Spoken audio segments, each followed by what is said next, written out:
ketahuilah bahwa ketika kita nanti di akhirat, tidak ada yang kita pikirkan kecuali diri kita sendiri.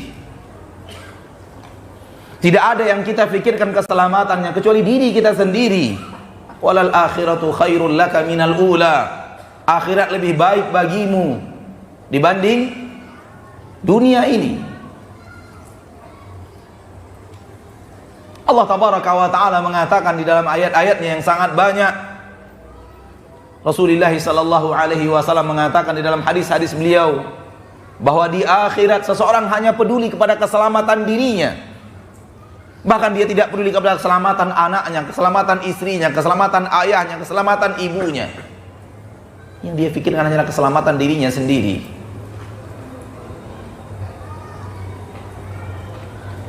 Di dalam Al-Quran surat Abasa, Allah tabaraka wa ta'ala Rabbul Izzati wal Jalalah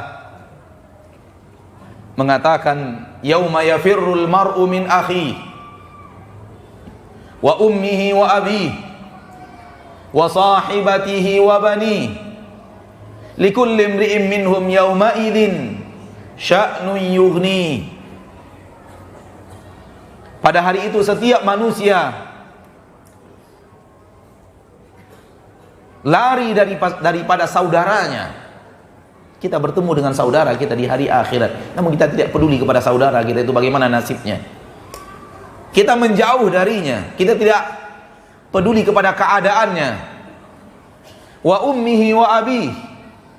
Pada hari itu setiap manusia akan lari daripada ibunya dan ayahnya.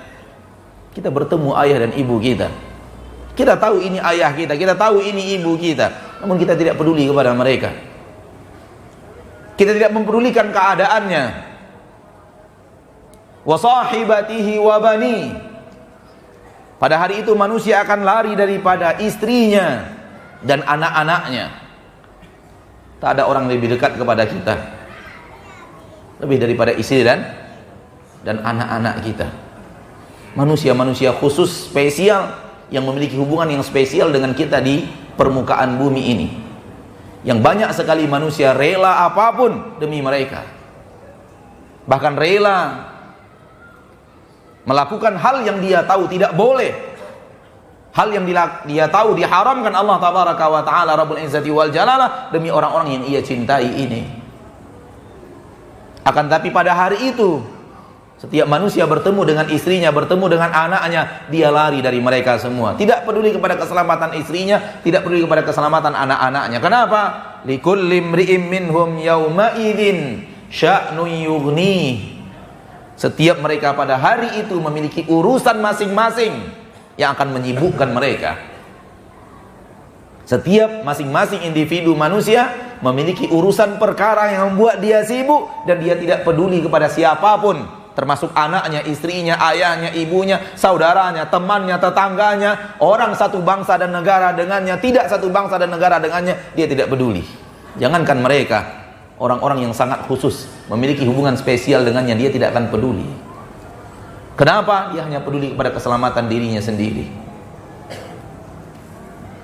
Dia hanya memikirkan apakah saya akan selamat, apakah nanti ketika dihisab aku akan selamat, dihisab oleh Allah tabaraka wa ta'ala, dimaafkan dosa dan kesalahanku oleh Allah Rabbul Izzati wal Jalalah, diterima ibadah dan ketaatanku oleh Allah tabaraka wa ta'ala. Apakah nanti ketika berjalan di atas sirat aku akan diselamatkan oleh Allah sampai ke penghujung sirat, ataukah termasuk orang-orang yang dikail oleh kail-kail yang ada di kiri dan kanan sirat yang mencampakkannya ke neraka. Karena Nabi SAW mengatakan sirat, jembatan yang terbentang di atas neraka menuju surga itu, kiri dan kanannya ada kail-kail pengait. Yang kail itu siap untuk mengail orang yang lewat dan mencampakkan ke neraka. Sesuai dengan perintah Allah tabaraka wa ta'ala kepada kail-kail yang ada di kiri dan kanan sirat itu. Oleh karena itu Allah mengatakan neraka Jahannam mengintai orang yang lewat di atasnya. Inna jahannama kanat mirsada. Sesungguhnya neraka Jahannam itu mengintai. Mengintai siapa? Ini siapa yang lewat di atas? Oh ini orang, ini jatah saya. Oh ini tidak. Orang-orang yang sudah ditakdirkan Allah, na'udzubillahi tsumma na'udzubillahi min dzalik, akan menghuni neraka, ditunggu kelewatannya oleh neraka jahanam. Ketika dia lewat, dikail dengan kail yang ada di surat dan dicampakkan ke dalam neraka jahanam. Dan orang hanya sibuk kepada pedulinya dirinya, apakah dia selamat berjalan di atas sirat itu. Dan selamatnya kita nanti di akhirat tidak kita buat di sana. Selamatnya kita nanti di akhirat kita tidak raih di sana, dan kita tidak cari di akhirat. Tidak bisa mencari keselamatan akhirat di akhirat. Mencari keselamatan akhirat itu di sini, saudaraku. Mencari keselamatan akhirat itu di sini, saudariku. Di dunia ini, di hari-hari yang Anda sekarang lewati, di detik-detik dan menit-menit dan jam-jam yang sekarang sedang kita lewati, di sini kita mencari keselamatan itu. Jangan dilalaikan keselamatan diri kita ketika membicarakan kebaikan untuk siapapun selain diri kita. Allah berfirman di dalam Al-Quran, dalam surat Al-Ma'idah ayat 105, Ya ayyuhalladzina amanu alaikum anfusakum la yadurrukum man dhalla idha ihtadaitum ilallahi marji'ukum jami'an fayunabbi'ukum bima kuntum ta'malun. Hai orang-orang yang beriman, alaikum anfusakum, pedulikan diri kalian sendiri, perhatikan diri kalian sendiri. Alaikum anfusakum, hendaklah kalian peduli kepada diri kalian sendiri sebelum peduli kepada orang lain, maksudnya. La yadurrukum man dhalla idza ihtadaitum, tidak akan memberikan mudarat kepada kalian siapapun yang sesat kalau kalian berada di atas jalan hidayah. La yadurrukum man dhalla idza ihtadaitum, tidak akan memberikan mudarat kepada kalian siapapun yang sesat dari jalan Allah kalau kalian berada di atas hidayah, dalam di atas jalan petunjuk. Ilallahi marji'ukum jami'an, kita diingatkan di akhirat, kepada Allah kalian semua akan dikembalikan. Fayunabbi'ukum bima kuntum ta'malun, dan di akhirat itu Allah akan beritahu kepada kalian apa yang kalian kerjakan di permukaan bumi ini. Lihat di dalam ayat ini Allah tabaraka wa ta'ala mengingatkan kita untuk kepedulian yang paling tinggi, dan tingkat kepedulian kita paling tinggi adalah diri kita. Adapun kalau kita memikirkan kemaslahatan orang banyak kemudian menghancurkan diri kita sendiri dengan ghibah, dengan namimah, dengan fitnah, dengan kalimat-kalimat yang di dalamnya akan terdapat menghancurkan derajat martabat saudara atau saudari kita kaum muslimin dan muslimat, maka kita telah menghancurkan diri kita di saat kita ingin perubahan untuk negeri ini. Dan ini bukanlah sifat yang terpuji di dalam syariat Allah, di dalam agama Allah subhanahu wa ta'ala Rabbul Izzati wal Jalalah. Bahkan lebih daripada itu, di dalam surat Al-Ma'arij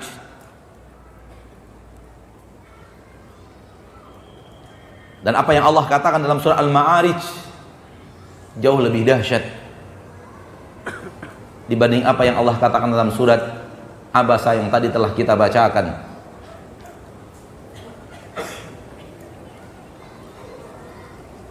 Yawaddul mujrimu dalam surah Al-Ma'arij ayat yang ke-11 sampai ayat yang ke-16.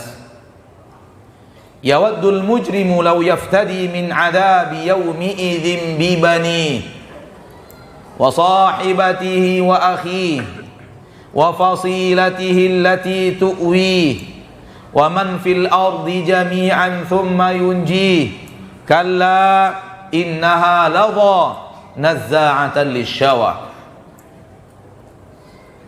Pelaku-pelaku dosa dan maksiat, para orang-orang yang ditakdirkan akan menghuni neraka, pelaku dosa, yawaddu, mereka ingin punya kemauan yang kuat. Apa yang mereka inginkan?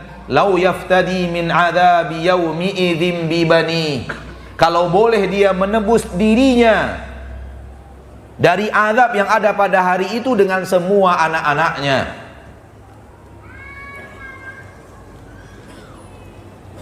Ayat ini sangat dahsyat saudaraku. Lihat bagaimana setiap kita, setiap manusia di akhirat benar-benar ingin menyelamatkan dirinya sendiri. Sampai orang-orang yang ditakdirkan Allah masuk neraka, mau mereka, kalau Allah mau terima, ingin mereka menebus dirinya dari neraka dengan semua anak-anaknya. Artinya seandainya dia memiliki anak 5 orang, 6 orang, 7 orang, dia rela, ya Allah ambil anakku semuanya, azab dia di neraka, yang penting saya selamat. Hal yang tidak mungkin dilakukan manusia di permukaan bumi ini, karena cintanya yang luar biasa kepada anak-anaknya yang sangat dia cintai. Tapi berbeda di akhirat, mereka semua mau menumbalkan anaknya, biarlah diazab anak-anak mereka di neraka, yang penting dia di neraka. Azab yang begitu dahsyat. Dia telah bertemu dengan neraka yang Allah ancamkan kepadanya di dunia, namun dia tidak peduli.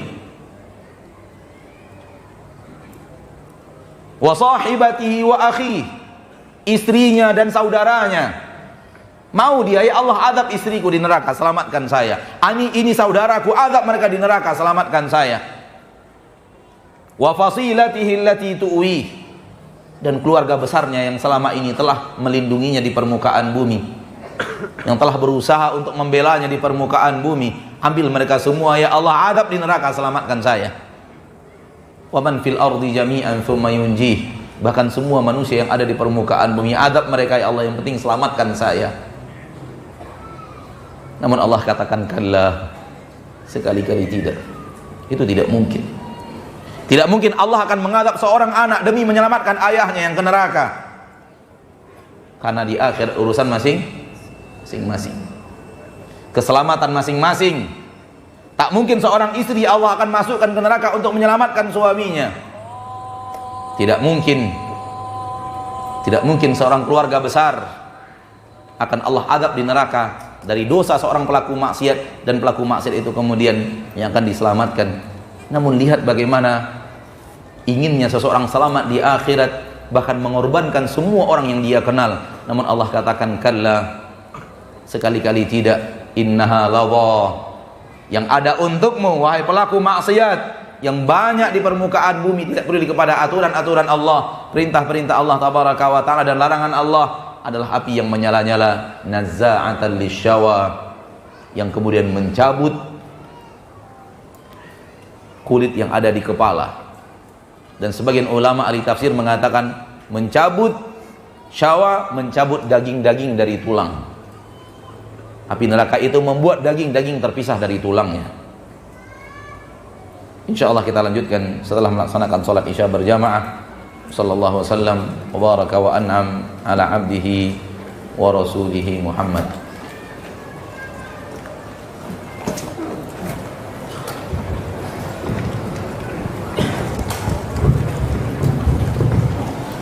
Ashabihi ajma'in. Ashhadu an la ilaha illallah wahdahu la syarika lah, wa ashhadu anna Muhammadan abduhu wa rasuluh sallallahu alaihi wa ala alihi wa ashabihi wa man tabi'ahum bi ihsanin ila yaumiddin wa sallama tasliman katsira, amma ba'd. Imam Bukhari dan Muslim meriwayatkan hadis dari sahabat Nabi tercinta Nu'man bin Bashir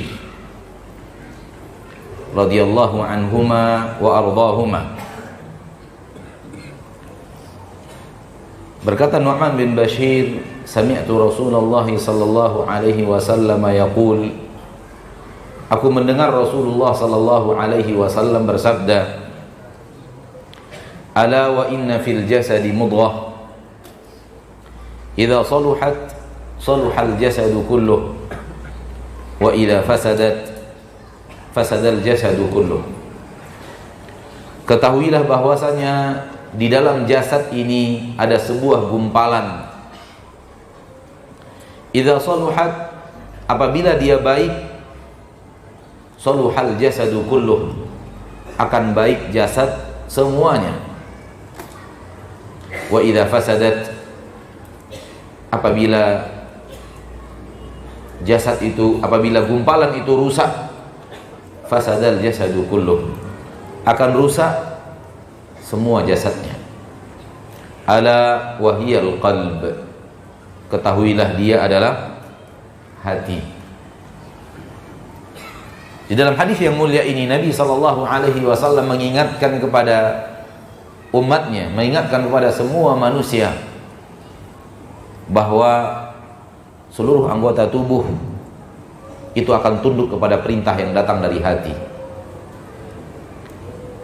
Sehingga ketika hatinya baik, maka anggota tubuhnya akan mengikuti aturan dan perintah dari hati yang baik itu. Sehingga matanya pun akan melakukan kebaikan-kebaikan, lisannya pun akan mengeluarkan kalimat-kalimat yang baik, telinganya pun akan diperintahkan hanya mendengar kalimat-kalimat yang baik dan suara-suara yang diridhoi dan dicintai oleh Allah Tabaraka wa Ta'ala. Kaki dan tangannya pun akan melangkah ke tempat yang diridhoi dan dicintai oleh Allah Tabaraka wa Ta'ala.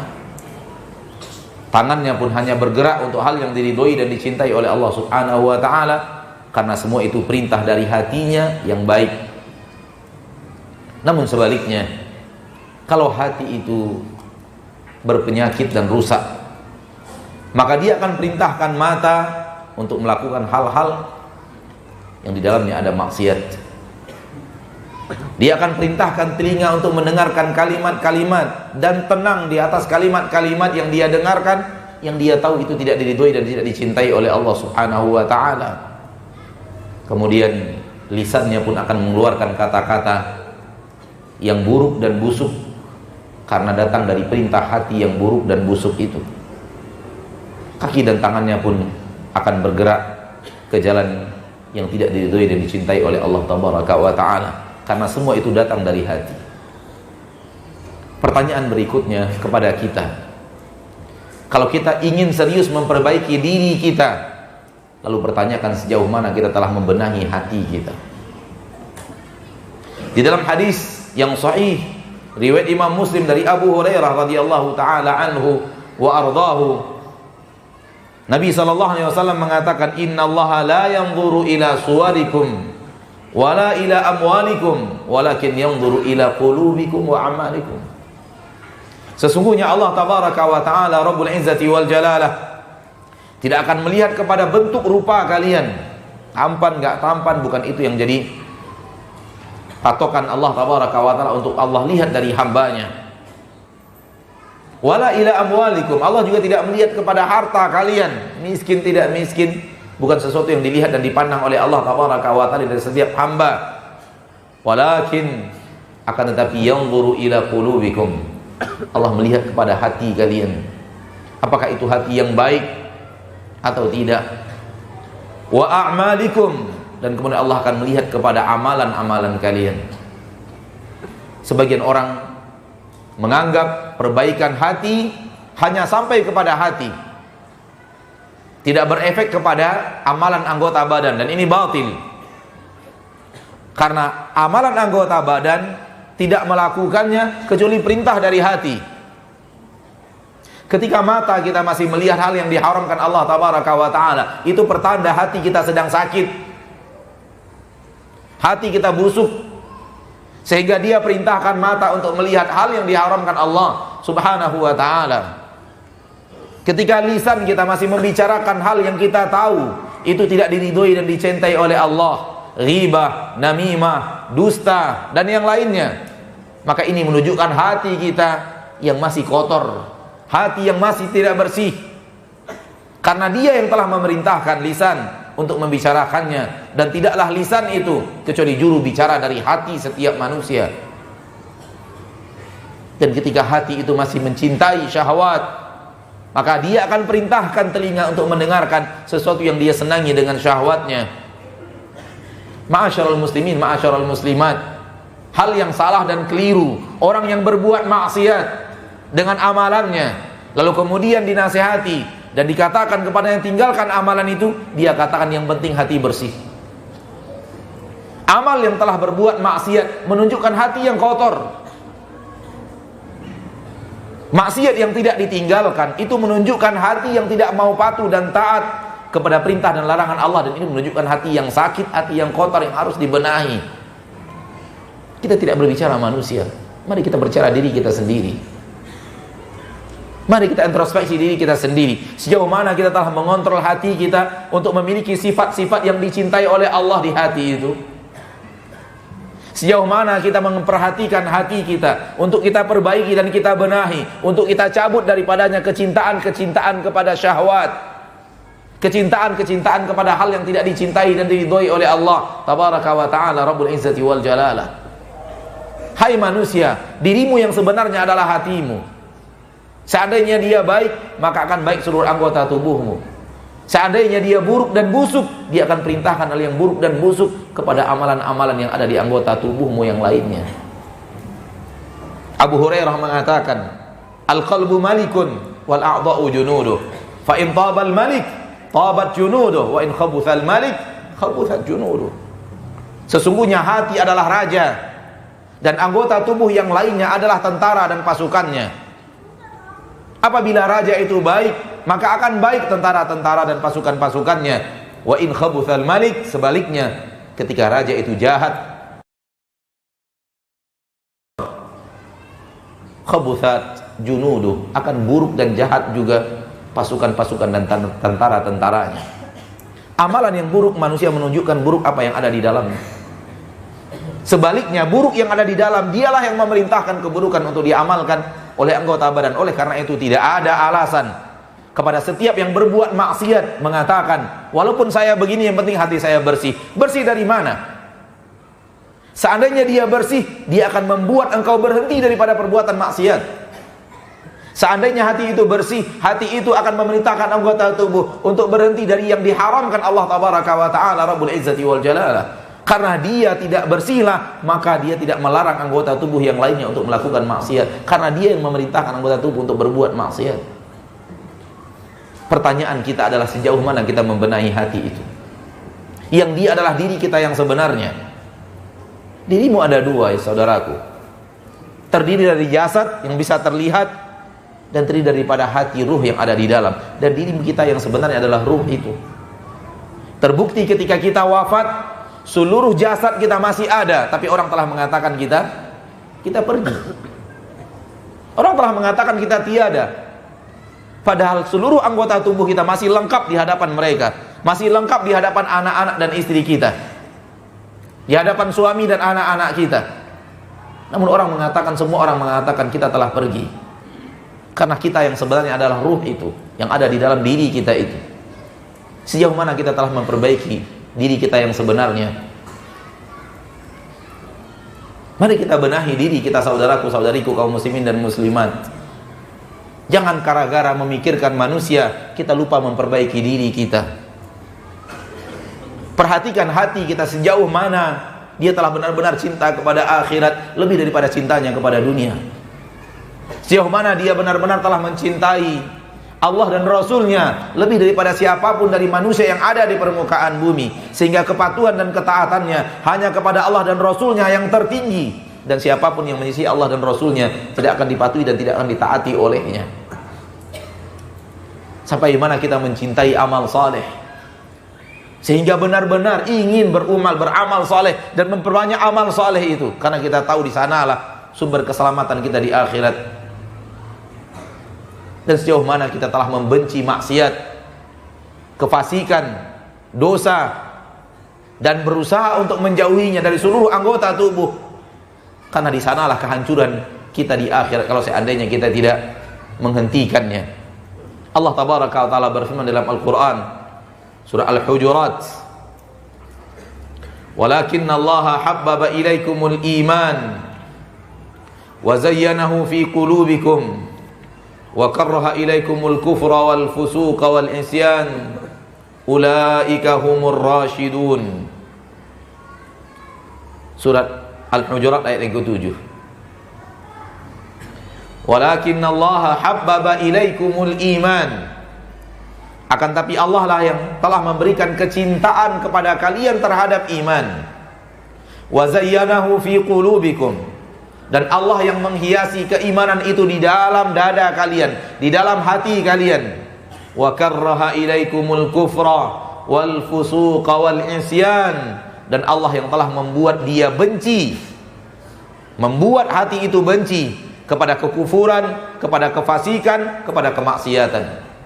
Kalau itu terjadi, sudah ada kecintaan kepada iman dan amal saleh, lalu berburu iman dan amal saleh, berburu ibadah dan ketaatan, berburu amal saleh, dan telah ada kebencian hati terhadap kekafiran, terhadap kemaksiatan, terhadap kefasikan, Allah katakan ulaika humur rasyidun, mereka lah orang-orang yang telah berjalan di atas jalur yang benar.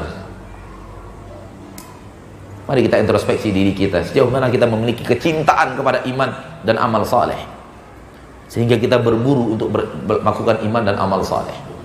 Dan sejauh mana hati ini membenci maksiat, membenci kekufuran, dan harus kita benci lebih daripada sekedar maksiat, membenci seluruh kefasikan, jalan yang keluar dari jalur syariat Allah tabaraka wa ta'ala Rabbul Izzati wal Jalalah. Betapa banyak hati yang masih mencintai maksiat, masih mengidam-idamkan maksiat, tahu itu maksiat itu terlarang, tahu itu tidak boleh untuk dinikmati, tahu itu tidak boleh untuk dilihat, tahu itu tidak boleh untuk didengar, tahu itu tidak boleh untuk dibicarakan, tahu itu tempat tidak boleh untuk didatangi. Akan tetapi kecintaan hati kepadanya membuat mata tetap menatap, membuat lisan tetap membicarakan, membuat telinga tetap mendengarkan. Karena hati belum membenci kefasikan, hati belum membenci maksiat. Saudaraku, saudariku, kaum muslimin dan muslimat, al-hadirin wal hadirat, para pemirsa dimanapun berada, mari kita benahi diri kita. Yang membutuhkan keselamatan itu kita, sebelum kita memberikan keselamatan dan berusaha mengajak selamat orang lain. Dan keselamatan kita utama adalah selamat nanti ketika kita dihisab oleh Allah tabaraka wa ta'ala Rabbul Izzati wal Jalalah. Tahukah kita apa yang membuat penduduk mahsyar sibuk dengan dirinya masing-masing? Apa yang membuat penduduk mahsyar tidak peduli kepada orang-orang yang ia cintai di permukaan bumi, bertemu dengannya di akhirat? Karena semua memikirkan dosa dan kesalahannya yang ia lakukan di permukaan bumi.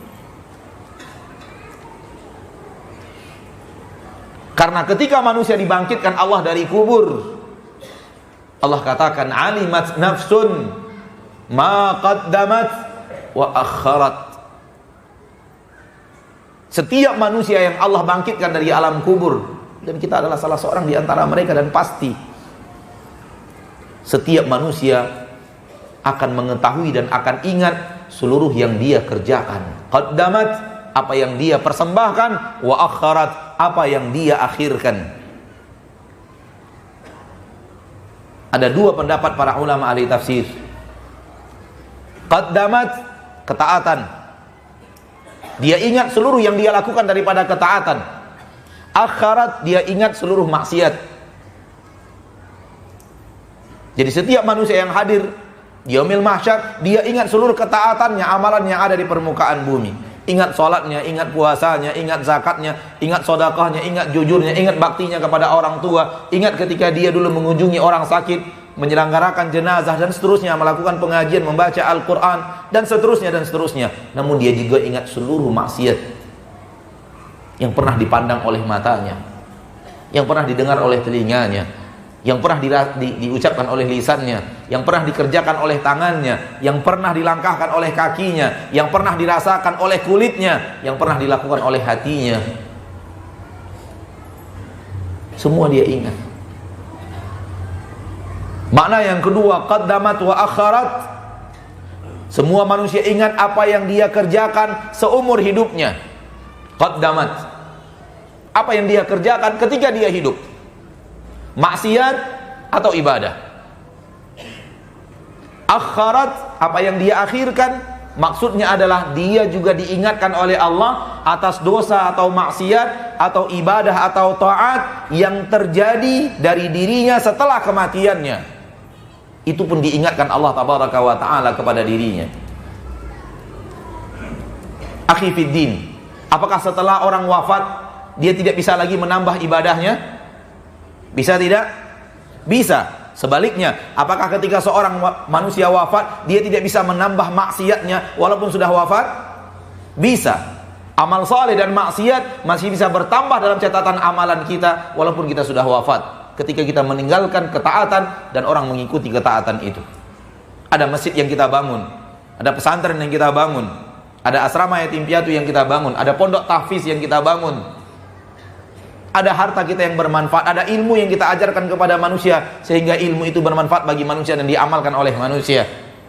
Ini semua adalah ketaatan, ibadah yang pahalanya mengalir walaupun kita sudah wafat. Semua itu diingatkan oleh Allah tabaraka wa taala jikalau ada kepada manusia itu.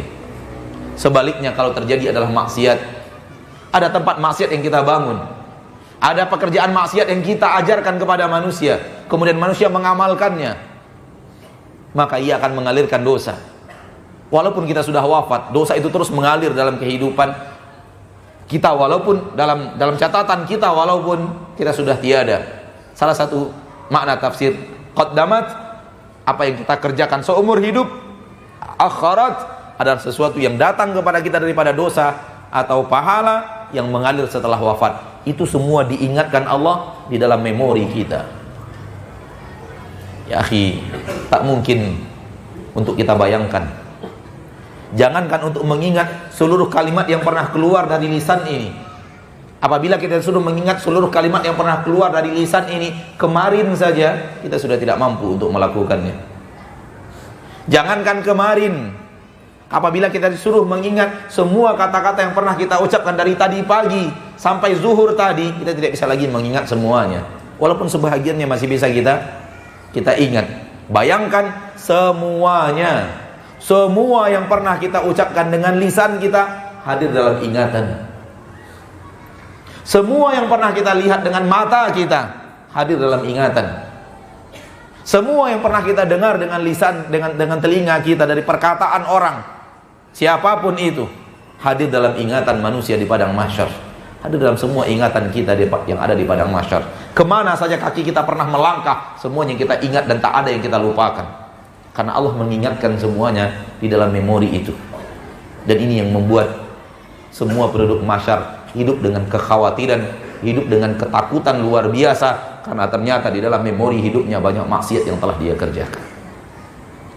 Banyak maksiat yang telah dilihat oleh mata, banyak maksiat yang telah didengarkan oleh telinga, banyak maksiat yang telah diucapkan oleh lisan, banyak maksiat yang telah dilakukan oleh hati, banyak maksiat yang dilakukan oleh kaki dan tangan, oleh kulit, oleh hidung,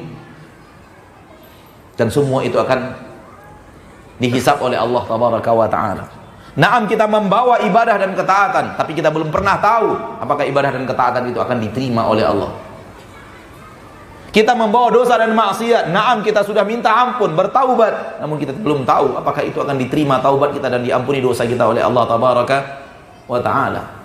Dan keadaan ini yang membuat semua penduduk mahsyar sibuk memikirkan keselamatan diri sendiri, sibuk memikirkan keselamatan diri sendiri, sehingga tidak peduli kepada saudaranya, kepada ayahnya, kepada ibunya, kepada istrinya, kepada anak-anaknya, tidak peduli.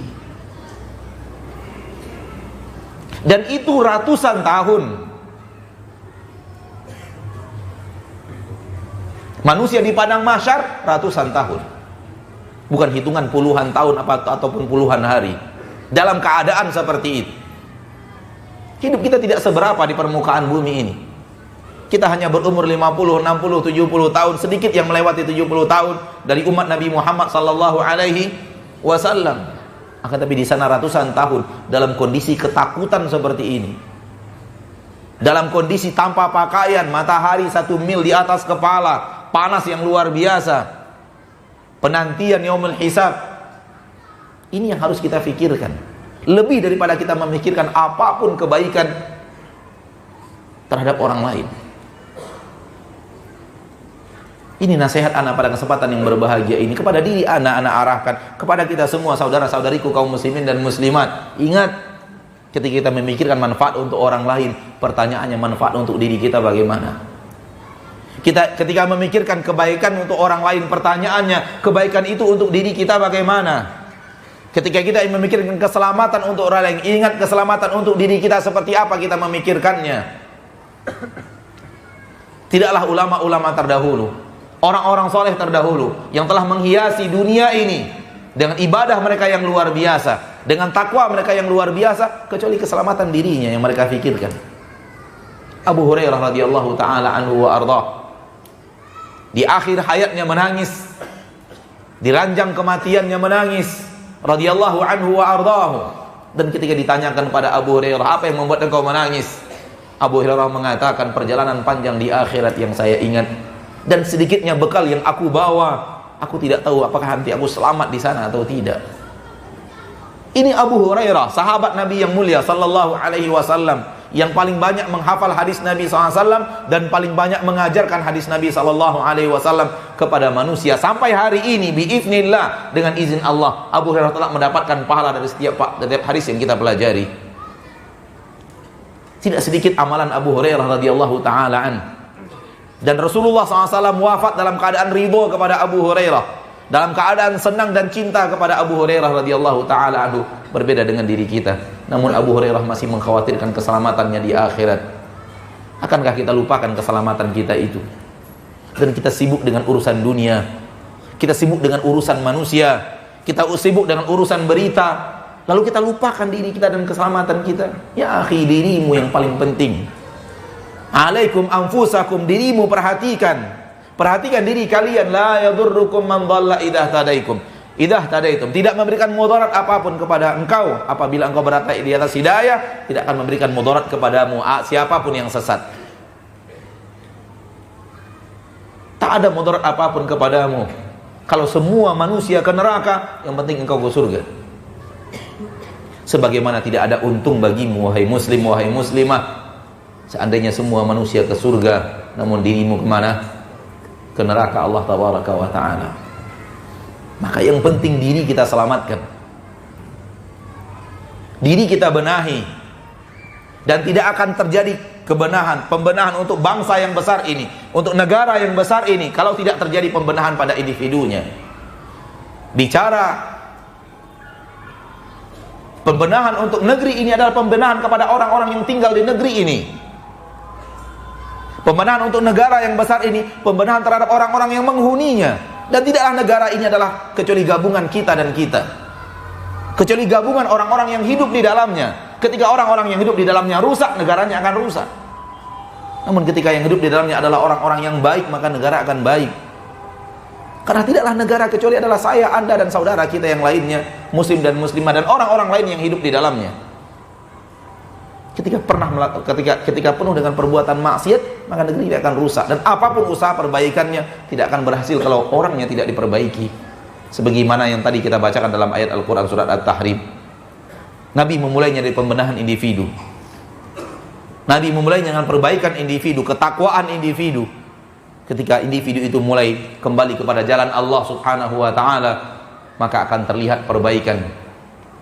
Allah tabaraka wa ta'ala akan berjanji memberikan kebaikan dalam hidup, memberikan berkah dari langit, memberikan berkah dari bumi, kalau hidup di dalamnya orang-orang yang bertakwa, kalau hidup di dalamnya orang-orang yang taat kepada Allah tabaraka wa ta'ala, beriman kepada Allah tabaraka wa ta'ala, dan bertakwa kepada Allah tabaraka wa ta'ala. Walau anna ahlal qura amanu wattaqau lafatahna alaihim barakatim minas sama'i wal ardh. Seandainya penduduk suatu kampung beriman dan bertakwa kepada Allah tabaraka wa ta'ala, maka kami akan bukakan kepadanya berkah dari langit dan dari bumi.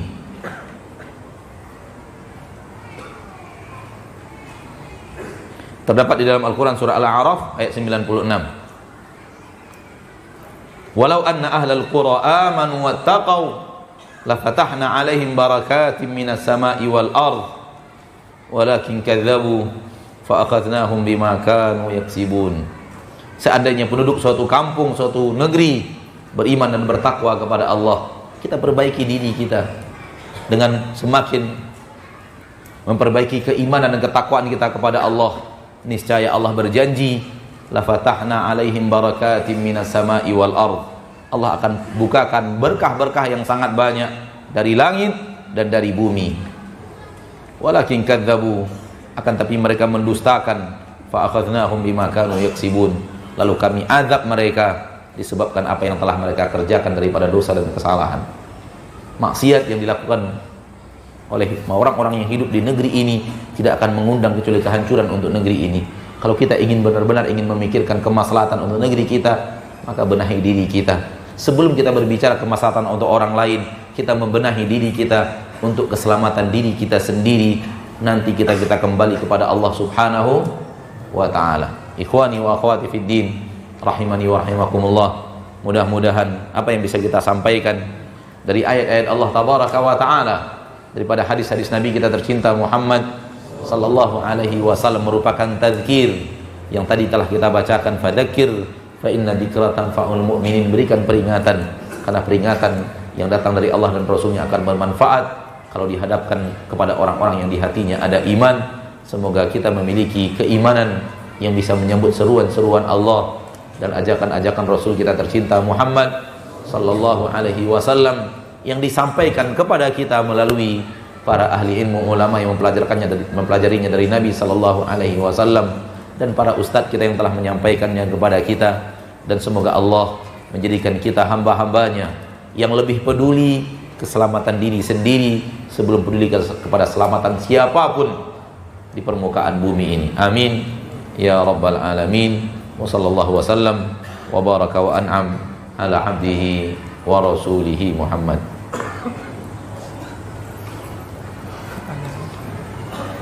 Melalui ini apa melalui kertas? Melalui ini.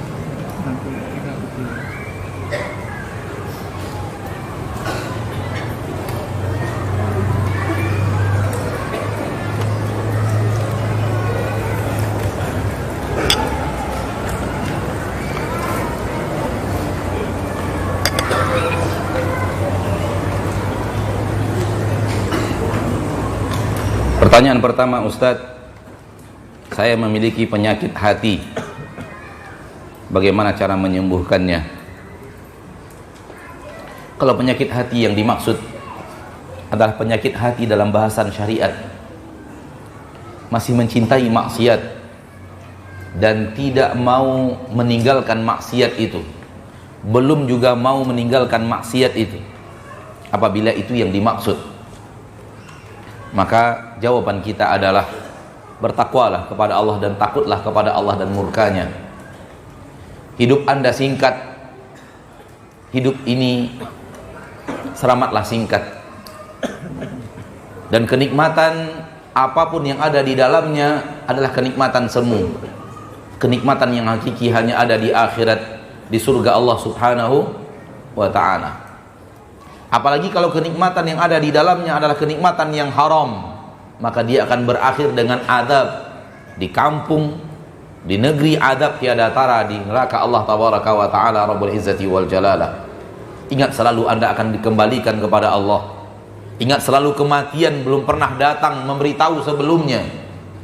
Lalu kenapa Anda tidak juga mau meninggalkan hal yang diharamkan Allah tabaraka wa ta'ala Rabbul Izzati wal Jalalah itu, setelah tahu Allah yang menciptakanmu tidak rela engkau melakukan itu, Allah yang menciptakanmu tidak suka engkau melakukan itu, Allah tabaraka wa ta'ala membenci apa yang kau lakukan. Apalagi kalau yang kita lakukan adalah maksiat-maksiat yang mengandung laknat Allah Subhanahu wa ta'ala. Tidak takutkah engkau dengan laknat Allah?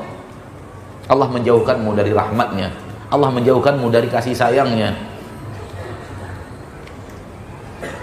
Dan ketahuilah bahwa hatimu yang mencintai maksiat dan kemudian menikmati maksiat itu tidak akan mendatangkan ke dalam hidupmu kecuali kesengsaraan. Orang yang mengikuti hawa nafsunya dan berbuat maksiat kepada Allah di permukaan bumi itu tidak akan memberikan kepada hatinya ketenangan dan ketentraman. Namun yang ada di hatinya adalah kegelisahan, kesempitan. Allah berfirman dalam Al-Quran surat Taha, wa man a'radu an dzikri fa inna lahu ma'isyatan dhanka. Barang siapa yang berpaling daripada zikir kepada aku, maka aku berikan kepadanya kehidupan yang sempit. Allah akan sempitkan hidupmu. Di dalam Al-Quran surah Al-Infitar Allah berfirman, innal abrara lafi na'im. Orang-orang yang taat dan patuh kepada Allah, mereka yang hidup dalam penuh kenikmatan. Jadi kalau Anda hidup ingin nikmat, tinggalkan maksiat. Kenikmatan ada dalam ibadah dan ketaatan kepada Allah Subhanahu wa ta'ala. dan Anda pasti merasakan pedihnya maksiat itu. Namun Anda berusaha untuk mengabaikannya. Tidak ada maksiat kecuali memberikan penderitaan di dalam hidup, memberikan kesempitan di dalam hati, memberikan ketidaknyamanan dalam kehidupan. Namun manusia berusaha untuk tidak memahaminya, berusaha untuk mengabaikannya. Dan itu teguran dari Allah agar Anda keluar daripada maksiat itu. Wallahu a'lam.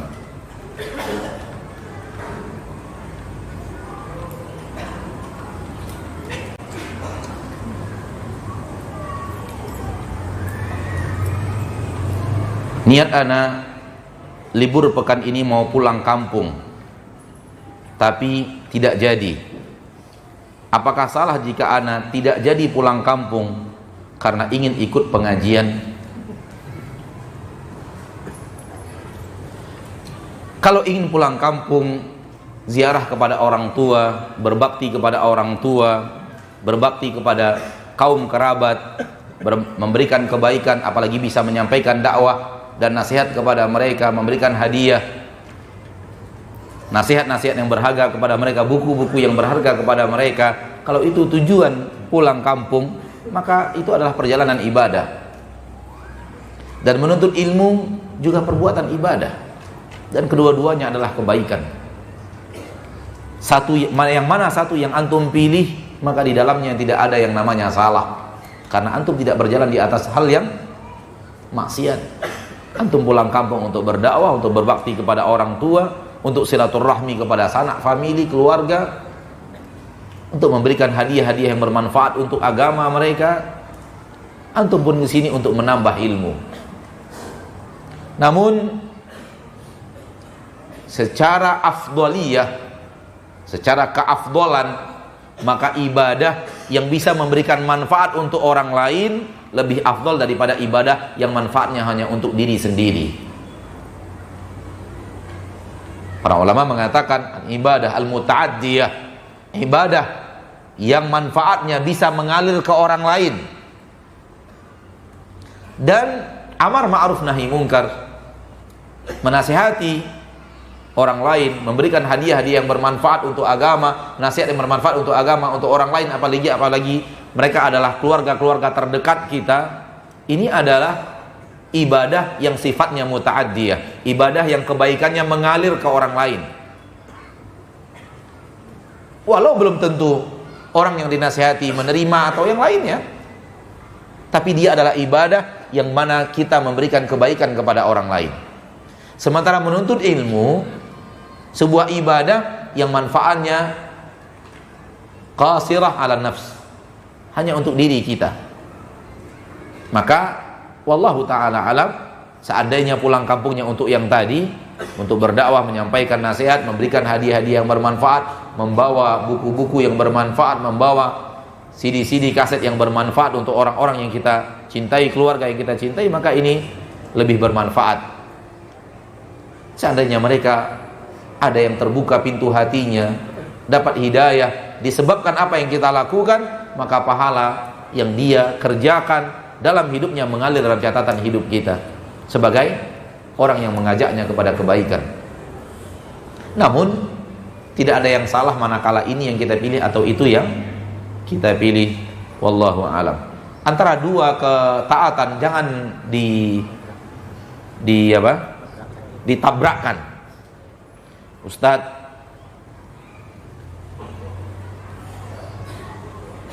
apakah salah kalau seorang yang ingin berbakti kepada orang tuanya, kemudian juga ingin menikah? Jangan ditabrakkan.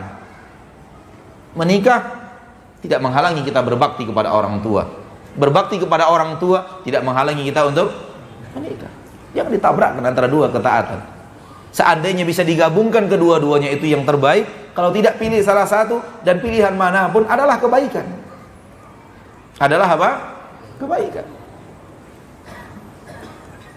Nah, dan ana melihat dalam pertanyaan ini ada aksi menabrakkan. Apakah salah saya tidak pulang kampung sementara karena saya menuntut ilmu? Seolah-olah gara-gara menuntut ilmu akhirnya pulang kampung, tidak pulang kampung menjadi maksiat. Seolah-olah ditabrakkan. Nah,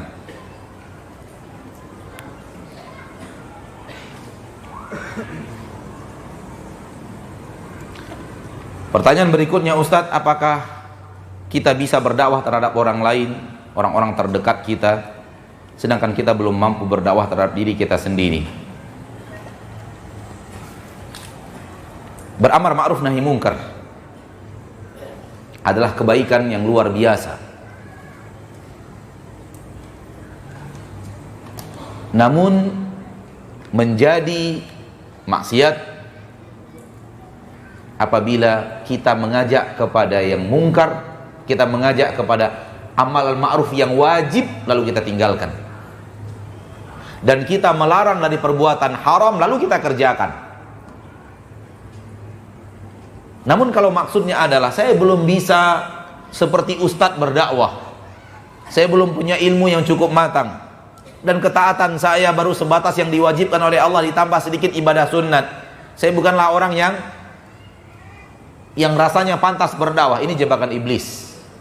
Tidak mesti orang yang mengajak kepada kebaikan dia wajib terlebih dahulu mengerjakan semua kebaikan yang dia dakwahkan. Ketika seorang mengajak orang kepada sholat tahajud, tidak salah kalau dia sebenarnya belum juga tahajud. Kalau dia mengajak orang untuk sholat duha, tidak salah dalam agama kita, walaupun dia sendiri belum sholat duha. Akan tapi kalau dia telah melakukan lebih dahulu, itu yang paling afdol. Kenapa? Karena kalau dakwah ini harus berhenti pada orang yang telah mengamalkan saja, maka dakwah akan berhenti juga, banyak yang berhenti. Namun yang paling afdal memang kita lebih dahulu mengerjakannya sebelum kita mengajak orang lain. Namun kalau ataupun kita belum mengamalkannya dalam amalan kita, tapi itu bukan amalan yang wajib, maka boleh mengajak manusia yang memiliki harta untuk membangun asrama yatim piatu, walaupun kita belum memiliki asrama yatim piatu. Boleh mengajak mereka untuk membangun pesantren, walaupun kita belum bisa membangun pesantren. Intinya bahwa tidak wajib kita mengerjakan terlebih dahulu, baru boleh mengajak orang lain.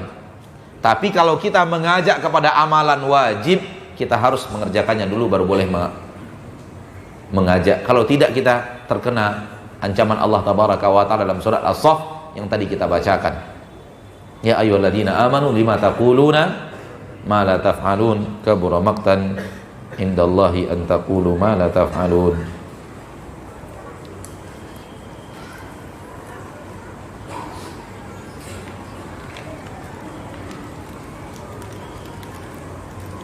Pertanyaan berikutnya, Ustadz, keluarga saya belum mengenal sunnah, masih mencampurkan antara syariat dan adat. Pertanyaannya, bagaimana saya memulai mendakwahi mereka dan metode apa yang harus saya lakukan, bahwa amal ibadah yang tidak sesuai tuntunan sunnah Rasul itu akan tertolak. Dakwah semuanya dimulai dari mengenal Allah dan mengenal Rasulullah sallallahu alaihi wasallam, mengenal Allah dengan tauhid, mengenal Rasulullah SAW dengan menyampaikan kepada mereka kewajiban patuh dan taat kepada Rasulullah SAW dan kewajiban mencintai Rasulullah Sallallahu Alaihi Wasallam. Kalau ataupun kita tidak berhasil mengajak saudara kita keluar dari kebiasaan adat yang ada di kampung, yang telah mengakar di kampung halaman kita, namun kalau kita berhasil menjauhkan syirik dan kufur dari hidupnya, itu adalah dakwah yang luar biasa yang telah kita lakukan. Kita ajarkan mereka akidah yang benar sehingga mereka selamat dari perbuatan syirik. Kita dakwahi mereka tauhid yang benar sehingga mereka bisa selamat daripada dosa kufur yang bisa membuat mereka kekal di neraka untuk selama-lamanya. Itu yang paling penting untuk kita dakwahkan, untuk kita sampaikan kepada siapapun, termasuk orang-orang yang termasuk keluarga dekat kita. Para nabi dan para rasul ketika berdakwah, yang pertama kali yang mereka sampaikan bagaimana akidah yang benar, bagaimana tauhid yang benar, bagaimana terselamat dari syirik, bagaimana terselamat daripada dosa syirik dan kufur. Ini dakwah para nabi yang paling utama dan yang paling pertama. Apabila kita membaca firman Allah di dalam Al-Quran, kita baca seruan dakwah para nabi dan para rasul, dakwah mereka an ya'budullah ma lakum min ilahin ghairuh. Beribadahlah hanya kepada Allah, tinggalkan ibadah kepada selainnya. Tinggalkan syirik, tinggalkan perdukunan, tinggalkan memohon kepada selain Allah, tinggalkan tangkal dan jimat. Kalau ataupun kemudian amalan-amalan adat lainnya yang menyisihi sunnah belum berhasil kita dakwahkan, belum diikuti oleh keluarga kita, namun kalau kita dengan izin Allah sudah membuat mereka mencampakkan tangkal dan jimat yang ada pada mereka, dan tidak lagi melakukan penyembelihan ayam, penyembelihan angsa, penyembelihan apa kepada selain Allah tabaraka wa taala, ini adalah dakwah yang luar biasa. Nah,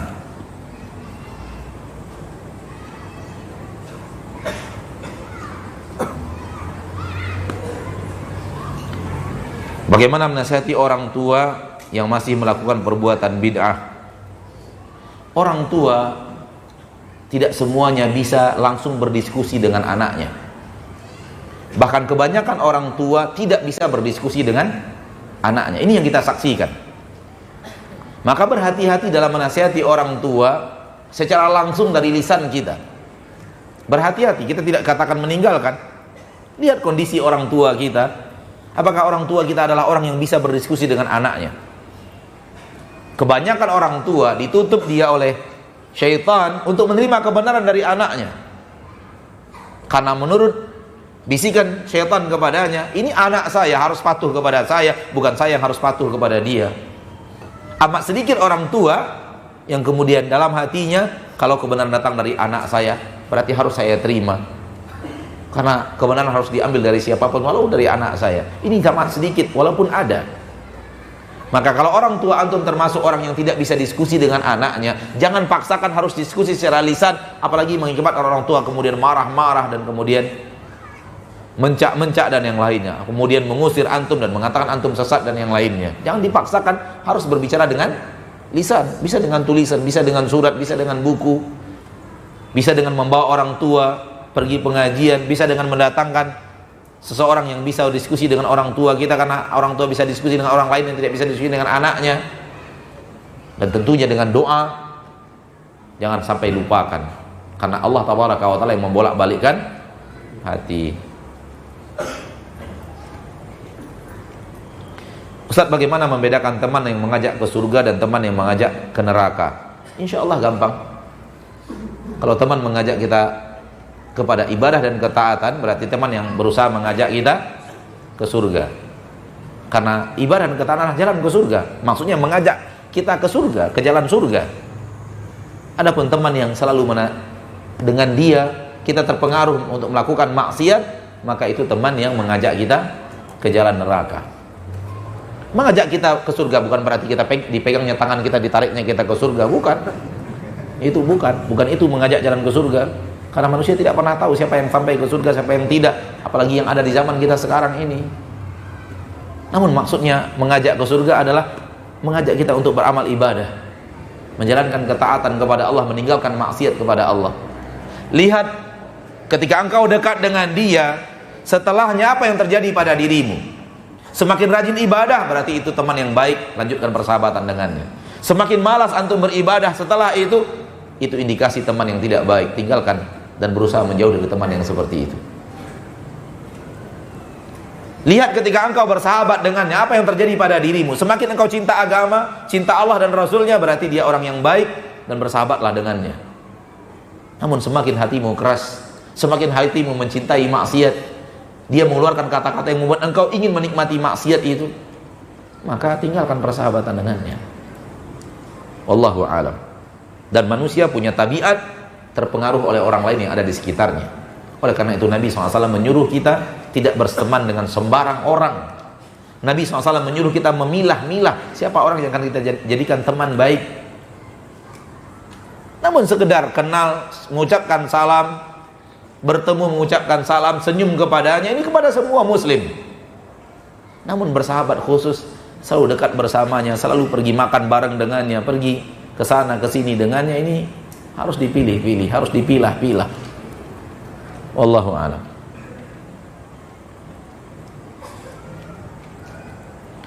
Ustadz, maafkan pertanyaan di luar tema. Bagaimana membenahi hati suami yang mau berpoligami? Kenapa harus dibenahi?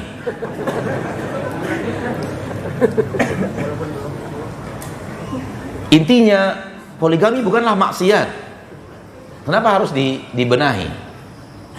Kecuali suami melakukan itu dengan cara yang haram. Dia berpacaran dulu, setelah ketahuan berpacaran baru dia ingin menikahi. Ini lain cerita, ini maksiat. Sekedar suami ingin berpoligami dengan jalan yang dihalalkan syariat, tak perlu ada yang harus dibenahi. Mungkin orang yang menghalanginya yang harus dibenahi.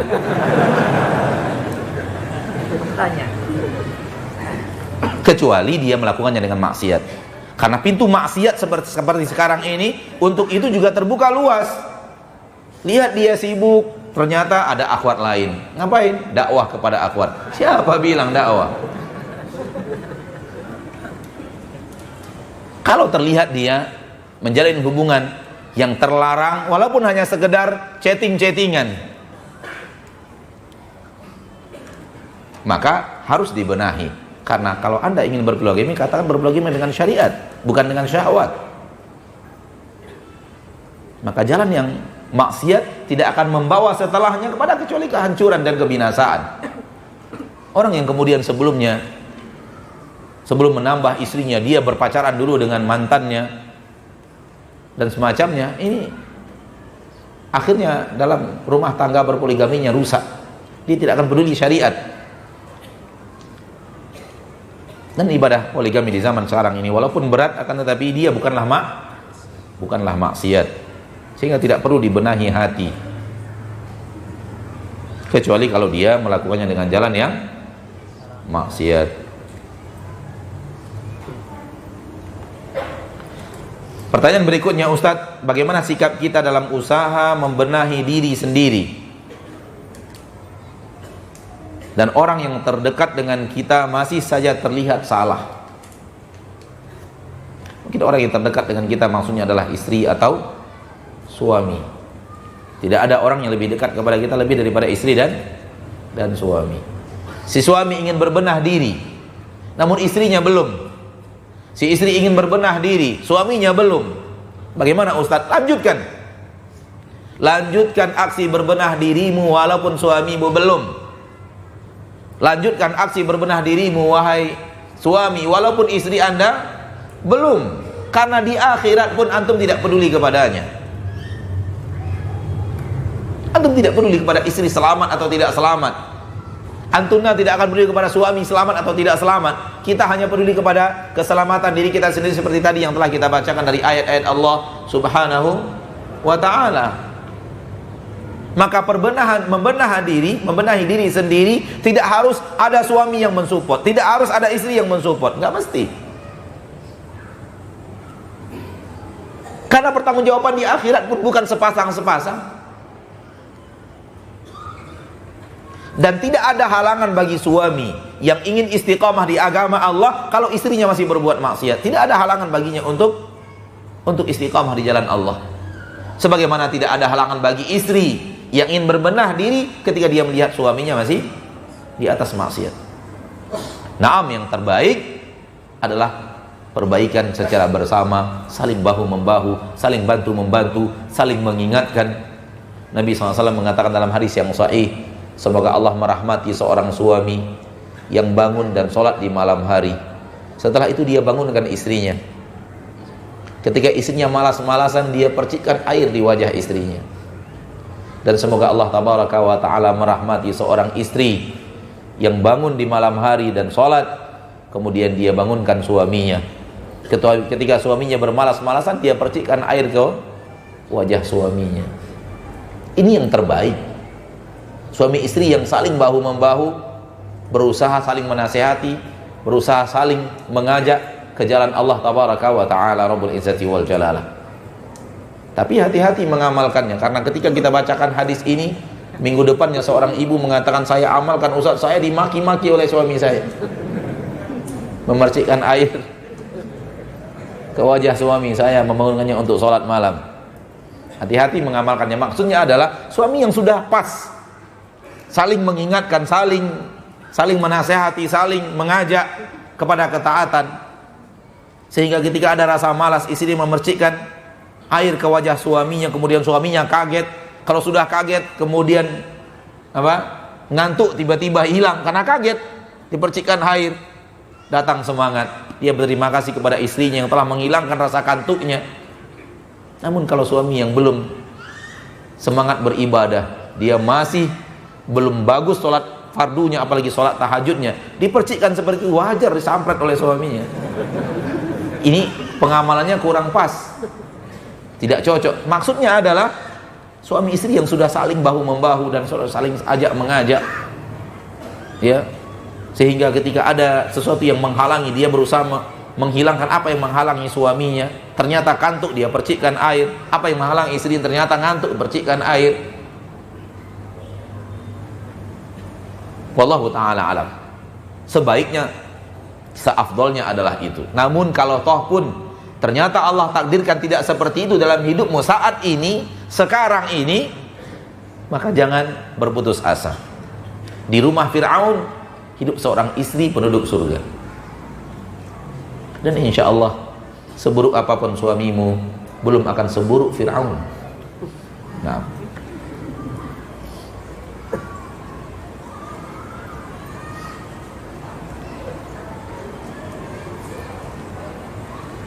Ustadz, bagaimana dengan seorang yang amnesia karena kecelakaan dan tetap amnesia sampai dia meninggal dunia? Apakah akan dihisab nanti di akhirat?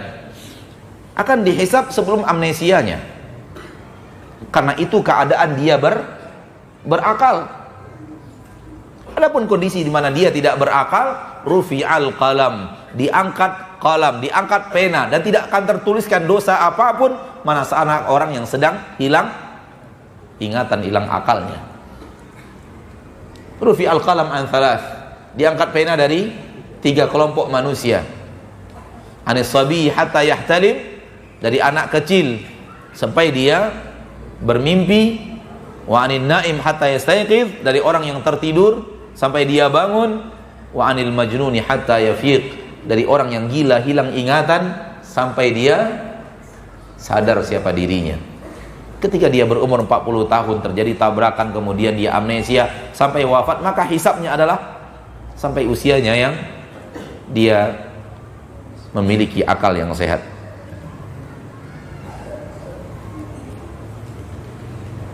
Setiap manusia sibuk menyelamatkan dan memikirkan diri sendiri di akhirat. Lalu bagaimana mengenai syafaat? Naam, syafaat hak. Syafaat ada di yaumil mahsyar. Syafaat itu ada di yaumil mahsyar. Akan tetapi syafaat saudaraku, saudariku, kaum muslimin dan muslimat, semuanya di tangan Allah. Hak syafaat mutlak milik Allah tabaraka wa ta'ala. Allah berfirman di dalam Al-Quran, qul lillahi syafa'atu jami'a. Ketahuilah bahwa syafaat adalah milik Allah semuanya. Dan ada kesempatan Allah berikan kepada orang-orang yang Allah muliakan di akhirat untuk memberikan syafaat pertolongan kepada orang-orang yang Allah juga yang memilih orang-orang yang akan ditolong dan diberikan syafaat oleh orang tersebut. Ini akidah Ahlussunnah. Namun secara umum keadaan akhirat, seorang hanya memikirkan keselamatan dirinya. Ada saat-saat tertentu di mana Allah berikan kemuliaan kepada orang saleh, kemuliaan kepada seluruh nabi dan rasul, kepada Rasul Allah tabaraka wa ta'ala, kemudian kemuliaan kepada orang yang menghafal Al-Quran, kemuliaan kepada orang yang wafat membela agama Allah di medan jihad, kemuliaan kepada anak-anak yang wafat sebelum balik untuk memberikan syafaat kepada orang tuanya, kemuliaan kepada teman untuk menolong temannya. Akan tapi itu secara garis umum akhirat hanya segelintir keadaan. Namun secara umum keadaan akhirat adalah memikirkan keselamatan untuk diri sendiri, terutama di 3 tempat. Di 3 tempat ini orang hanya memikirkan keselamatan dirinya dan tidak akan memikirkan keselamatan siapapun. Pertama, pada saat dihisab. Yang kedua, pada saat pembagian kitab. Dan ketiga, pada saat di atas sirat. Itu manusia tidak memikirkan siapapun kecuali dirinya sendiri. Kembali kepada syafaat, itu bukanlah siapa yang kita mau lalu kita berikan syafaat, bukan.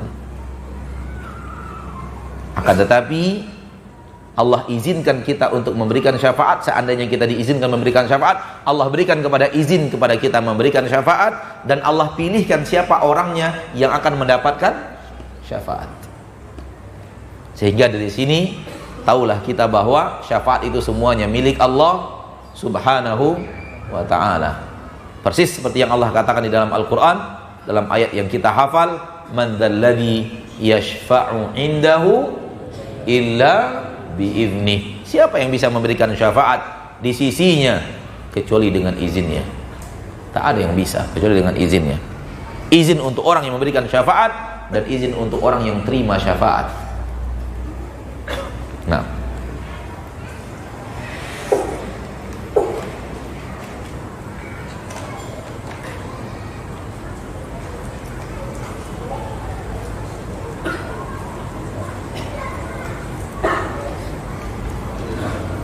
Ustaz, bagaimana hukum berdagang di pasar-pasar yang ada musiknya?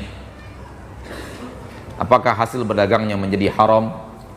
Kalau antum berdagang sambil kepala antum goyang-goyang, antum ikut bersenandung, yang maksiat berasal dari telinga yang menikmati suguhan musik. Adapun hasil dagangannya antum jual beli, itu tidak ada hubungannya dengan musik yang antum dengarkan. Tapi kalau antum berdagang terdengar musik namun antum tidak mendengarnya dengan seksama, maka itu bukanlah maksiat. Wallahu a'lam. Berbeda dengan terdengar dan mendengar. Mendengar terlarang, terdengar tidak terlarang. Kalau terdengar terlarang, maka tidak boleh ada yang masuk pasar. Tidak boleh ada yang masuk pasar. Dan kadang-kadang musik-musik ada di dalam masjid. Ketika handphone berdering, suara musik pun terdengar. Maka hendaklah seorang muslim juga menjauhkan nada deringnya dari musik.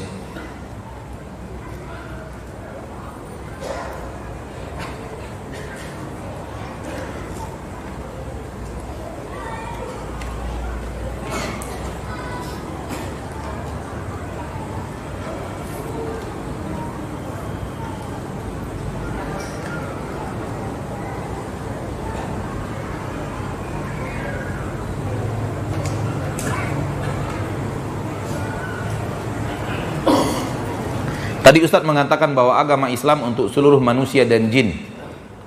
Pertanyaannya, bagaimana cara jin beribadah kepada Allah dan bagaimana cara Nabi Muhammad SAW mendakwakan Islam kepada jin? Naam, Islam untuk jin dan manusia.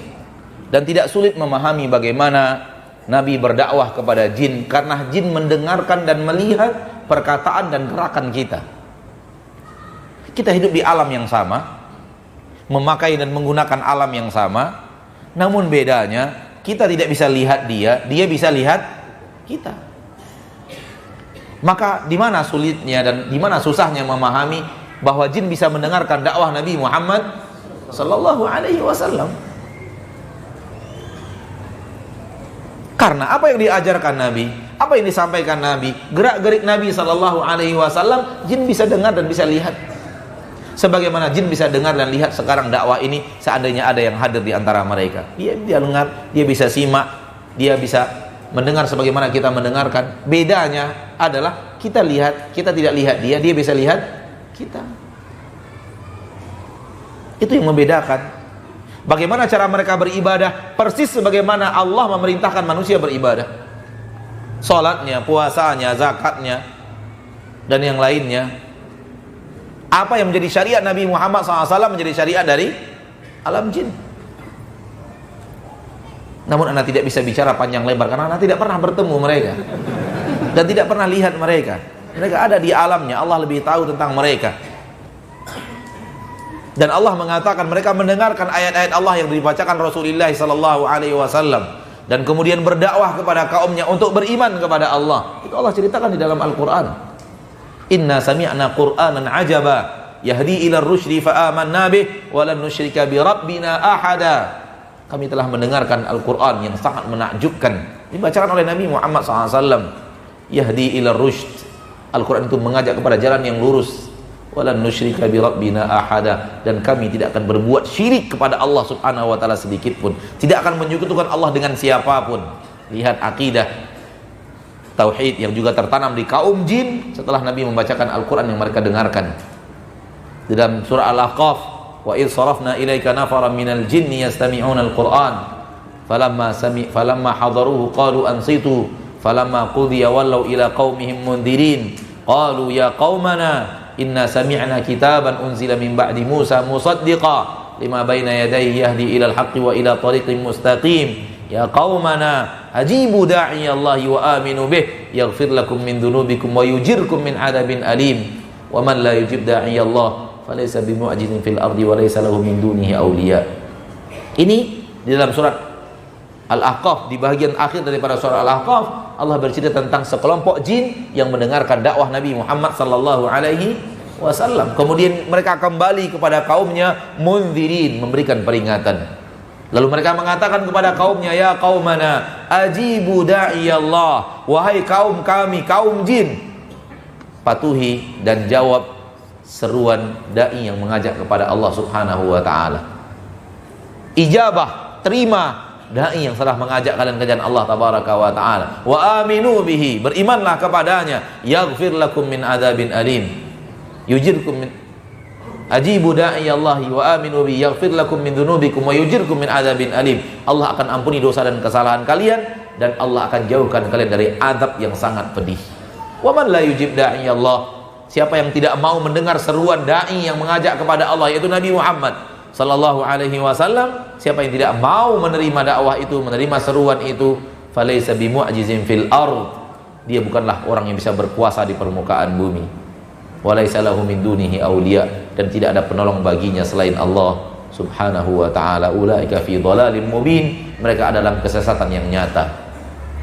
Jadi jin ma'asyarul muslimin, ma'asyarul muslimat bisa mendengarkan dakwah Nabi, bisa melihat apa yang dikerjakan Nabi, didakwakan Nabi, dan mereka bisa berdakwah kepada kaumnya, mengerjakan seperti yang dikerjakan Nabi, mendakwahkan seperti yang didakwahkan oleh Nabi sallallahu alaihi wasallam, dan kemudian terus menerus diwarisi dari generasi ke generasi, persis seperti manusia. Sehingga di dalam Al-Quran surat Jin, wa anna minna salihuna wa minnal qasitun, di antara kami ada orang saleh, di antara kami pelaku maksiat. Sama dengan manusia, ada yang solehnya, ada pelaku maksiatnya.